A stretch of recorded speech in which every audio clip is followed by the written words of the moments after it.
MotoGP Ceko 2026, Marc Marquez kembali menunjukkan kelasnya sebagai juara dunia dengan meraih kemenangan kedua musim ini.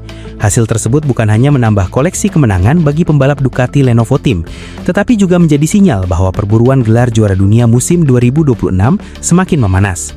Saat lampu start padam, Ai Ogura langsung melesat dan merebut posisi terdepan. Marc Marquez berada di posisi kedua, sementara Francesco Bagnaia membuntuti di urutan ketiga. Namun situasi berubah sangat cepat.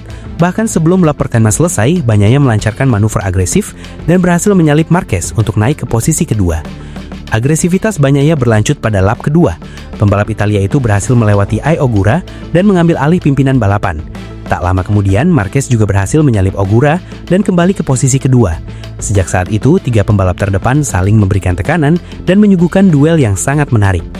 Sementara di kelompok tengah, persaingan juga berlangsung sengit. Rookie Honda LCR Diogo Moreira sempat tampil menjanjikan, namun ia kesulitan menjaga ritme balap dan mulai kehilangan posisi. Kembali ke barisan depan, Bagnaia terlihat cukup nyaman memimpin perlombaan. Namun Marc Marquez terus menjaga jarak dan tidak membiarkan rekan setimnya itu lepas. Kesabaran Marquez akhirnya membuahkan hasil ketika balapan memasuki fase krusial. 6 lap sebelum finish, Marc Marquez melancarkan serangan. Dengan penuh perhitungan, ia berhasil menyalip Bagnaia dan mengambil alih pimpinan lomba. Setelah berada di depan, kecepatan Marquez benar-benar sulit dibendung. Ia mulai menciptakan jarak dan mengendalikan balapan sesuai ritmenya.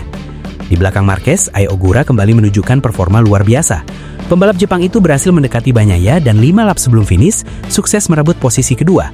Ogura kemudian mencoba mengejar Marquez, tetapi pembalap dengan nomor 93 itu tampil terlalu cepat dan terlalu kuat.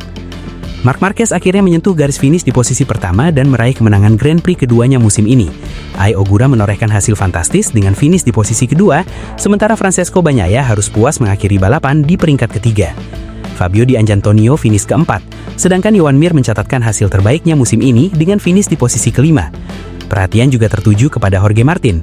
Meski harus menjalani hukuman double long lap penalty, pembalap Aprilia itu tetap mampu mengamankan posisi ke-9. Nasib kurang beruntung dialami Pedro Acosta. Saat berpeluang meraih hasil 5 besar, pembalap KTM itu justru mengalami masalah teknis pada lap terakhir dan kehilangan kesempatan untuk meraih poin lebih besar. Di klasemen sementara, Marco Bezzecchi memang masih bertahan di puncak meskipun tidak tampil di GP Ceko karena menjalani skorsing. Namun keunggulannya kini semakin menipis. Jorge Martin berhasil memangkas jarak menjadi hanya 8 poin saja. Sementara itu, kemenangan di Brno membuat Marc Marquez mulai menghidupkan kembali asa perebutan gelar juara dunia MotoGP 2026. Sang juara dunia bertahan kini hanya berjarak 40 poin dari Marco Bezzecchi. Dengan masih banyak seri tersisa, pertarungan menuju gelar juara dunia dipastikan akan semakin panas. Apakah kemenangan di Brno menjadi awal kebangkitan Marc Marquez dalam perburuan gelar MotoGP 2026? Kita nantikan jawabannya pada seri berikutnya.